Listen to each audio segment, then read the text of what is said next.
Actually, nagulat nga ako nung sinabi sa akin ni Tyrone eh. Alam mo, I just realized, ang dami pala nating in common, no? Parehas tayong ng birthday, parehas tayong ampon.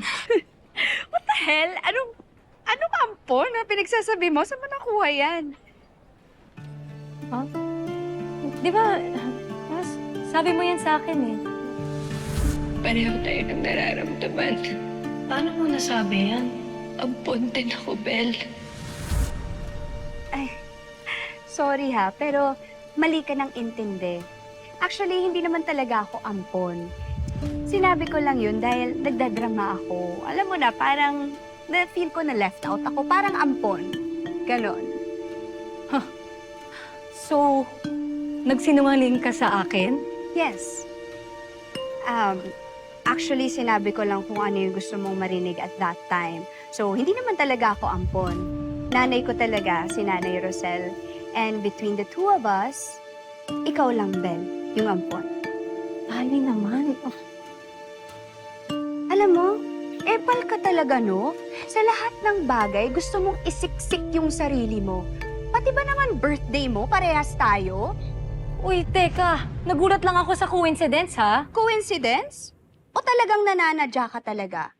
Yung para bang magba-birthday ako sa bahay, no? Tapos e-epal ka, tapos makikipag-picture ka sa pamilya ko na para bang pamilya mo rin sila, so dun ka rin magse-celebrate. So later on, imbes na birthday ko yung sineselebrate, sa'yo na lang.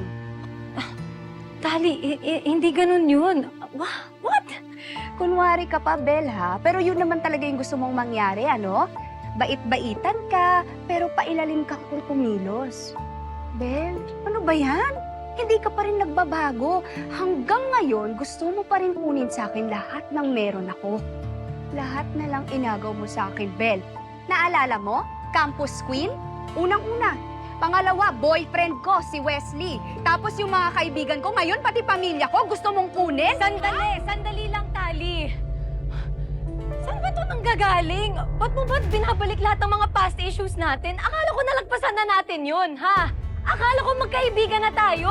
Yun lang yung pinapakita mo na okay tayo, pero hindi naman talaga. Because you are jealous of me dahil meron ako nang wala ka. May pamilya ako na nagmamahal sa akin, nanay ko, kapatid ko, at yun yung wala ko dahil wala kang kwenta sa nanay mo sa mga umampon sa'yo. Oo! Siguro nga di ako satisfied sa pagmamahal sa akin ng mommy ko.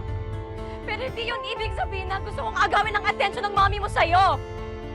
Hindi ako ganong klaseng tao, Tali!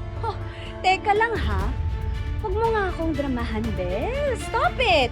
At tigilan mo na yung kaartehan mo na ikaw yung kawawa because in reality, mga agaw ka talaga. Kaya pwede ba tigilan mo na yung pamilya ko? Lumayo-layo ka na! Bel, this is the last time that you will be seeing my mother again. Kaya umalis ka na. Ayaw na makita! Ano ba, Tali? Ano ba? Lumayas ka!